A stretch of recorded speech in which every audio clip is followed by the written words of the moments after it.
Pemirsa, di samping panasnya kondisi politik dalam negeri jelang pilkada dan juga beragamnya sentimen terhadap sang presiden yang masih menjabat saat ini, salah satu proyek ambisi Presiden Joko Widodo yaitu membangun ibu kota Nusantara masih terus berjalan. Terbaru Menteri PUPR Republik Indonesia Basuki Hadi Mulyono yang juga merupakan PLT Kepala Otorita IKN baru saja mengajukan anggaran pembangunan dan pemeliharaan IKN untuk tahun 2025. Tak tanggung-tanggung, angka yang diajukan fantastis, yaitu sebesar 26 triliun rupiah. Mari simak ulasannya dalam anggaran pemeliharaan IKN capai 26 triliun rupiah.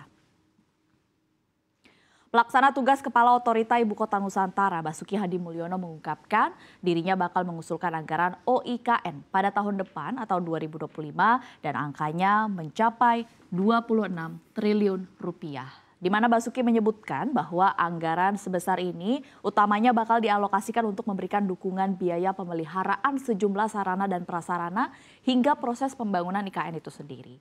Kata Basuki dikutip pada tanggal 21 Agustus 2024, kalau bocorannya kami mengusulkan 26 triliun rupiah. Adapun pagu indikatif yang didapat otorita IKN untuk tahun anggaran 2025 diketahui hanya sebesar 505 miliar rupiah. Namun angka ini kata Basuki belum mencakup biaya pemeliharaan sarana dan prasarana yang telah terbangun. Sebelumnya OIKN pun telah meminta tambahan anggaran yaitu sebesar 29,8 triliun rupiah untuk anggaran 2025, di mana hal tersebut disampaikan oleh PLT Wakil Kepala OIKN yaitu Raja Juli Antoni saat rapat kerja bersama dengan Komisi 2 DPR RI di Gedung Parlemen Senayan, Jakarta pada 10 Juni lalu. Saat itu Antoni mengatakan sebelumnya sudah dilakukan pertemuan antara OIKN, Kementerian Keuangan dan juga Kementerian PPN Bappenas untuk membahas hal ini. Nah, sebelum pemirsa keburu panas ya melihat besarnya anggaran yang diajukan. Kalau boleh berpendapat, saya sebagai yang pernah berkunjung dan juga melihat IKN 2 kali, sebenarnya secara kasat mata melihat situasi di sana, saya pun melihat angka 26 atau 29 triliun rupiah ini masih tergolong angka yang wajar untuk anggaran selama 1 tahun. Salah satunya adalah terkait dengan pemeliharaan itu sendiri. Mengingat lokasi IKN atau komplek IKN ini masih berjarak cukup jauh dari pusat perekonomian terdekat, yaitu Kota Balikpapan dan juga Samarinda yang pada saat ini harus ditempuh sekitar 2 hingga 3 jam lamanya. Nah, tapi yang menjadi pertanyaan kita semua, saya dan juga mungkin pemirsa banyak bertanya, oke, anggaran pemeliharaan dan juga pembangunan keluar dari kantong APBN. Tapi bagaimana dengan pemasukannya alias investasi yang masuk? Kita temukan detailnya di slide selanjutnya. Update terbarunya, Basuki menyebutkan bahwa ada 7 investor yang bakal melakukan peletakan batu pertama atau groundbreaking tahap ke-8 di Ibu Kota Nusantara Kalimantan Timur, yaitu yang direncanakan akan digelar pada September 2024. Hal ini disampaikan oleh Menteri PUPR seusai rapat kerja bersama dengan Komisi 5 DPR RI di Jakarta pada Rabu 21 Agustus lalu. Nah, peletakan batu pertama untuk investor tahap ke-7 kalau kita lihat ke belakang sedikit begitu ya. Di IKN ini diikuti oleh 4 investor swasta dalam negeri, yaitu pada 12 Agustus lalu antara lain BCA yang membuka cabang di Nusantara, kemudian Swiss Bell Hotel, kemudian investor yang ketiga pada saat itu yang melakukan groundbreaking ada perusahaan industri berbasis sumber daya yang terintegrasi secara global dengan bisnis di bidang kertas, minyak sawit, viskose, konstruksi dan juga energi, properti dan manajemen aset, yaitu perusahaan bernama Royal Golden Eagle, di mana perusahaan milik Taipan Sukanto Tanoto ini berinvestasi membangun Nusantara International Convention Center and Hotel pada saat itu dilakukan groundbreaking. Kemudian ada juga satu lagi perusahaan pengembang properti yaitu Intiland. Nah, dari groundbreaking tahap 7 ini pada 12 Agustus lalu, total nilai investasi yang masuk adalah 5,3 triliun rupiah. Secara total per Agustus 2024, Presiden Joko Widodo mengungkapkan ada 55 investor yang sudah terlibat dalam pembangunan IKN.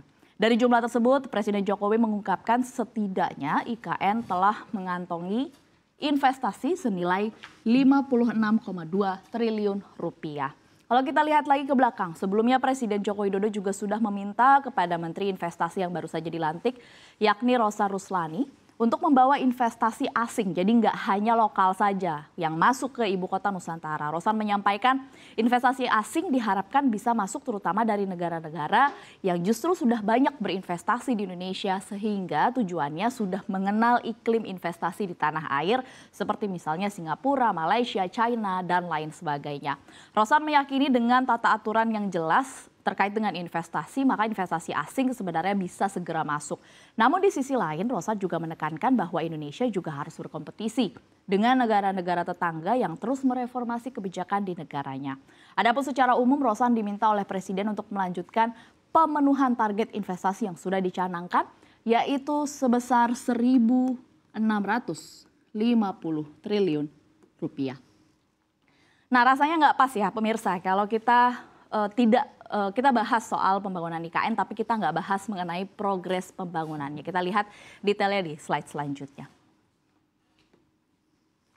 Ini adalah data persentase pembangunan IKN yang bersumber dari Kementerian PUPR per tanggal 21 Agustus 2024. Di mana Kementerian PUPR melaporkan sebenarnya pembangunan infrastruktur dasar seperti misalnya jalan, kemudian akses air dan juga gedung sebagian besar sudah mendekati 100% per bulan Agustus ini. Mari kita lihat mulai dari perumahan ini sudah ada yang mencapai 100% dan kemudian sisanya juga rata-rata sudah berada di atas 50%. Ini artinya sudah mendekati untuk selesai secara 100%. Begitu juga dengan sumber daya air yang rata-rata memang sudah 100%, hanya sisa infrastruktur pengamanan banjir di Sungai Sepaku saja yang baru 50%.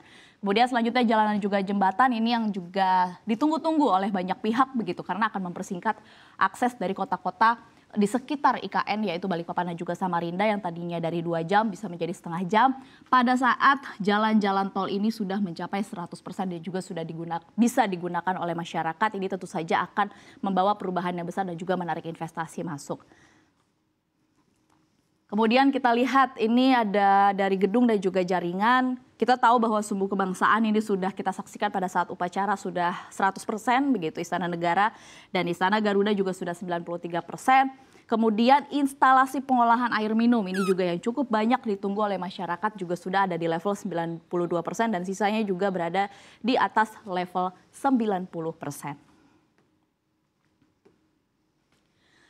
Pemirsa, terlepas dari pandangan sejumlah pihak yang melihat pembangunan IKN secara politis. Kembali lagi ya, tujuan pembangunan IKN itu adalah secara makroekonomi, yaitu untuk menarik investasi masuk ke dalam negeri yang akan berdampak pada terciptanya lapangan kerja serta pemerataan ekonomi nasional, yaitu biar nggak stuck di Jawa lagi. Tapi kita masyarakat Indonesia benar-benar berharap bahwa anggaran puluhan bahkan ratusan triliun rupiah yang keluar dari APBN untuk pembangunan IKN harus benar-benar bisa membawa hasil dan meningkatkan kesejahteraan ekonomi negara. Jangan sampai sudah bakar-bakar uang yang dasarnya adalah uang masyarakat yang membayar pajak, akhirnya berakhir sia-sia. Bapak dan Ibu pelaksana negara nggak bosan-bosan kami masyarakat Indonesia mengingatkan bahwa APBN merupakan anggaran negara yang berasal dari pendapatan yang bersumber dari rakyat dan harus dipertanggungjawabkan kepada rakyat.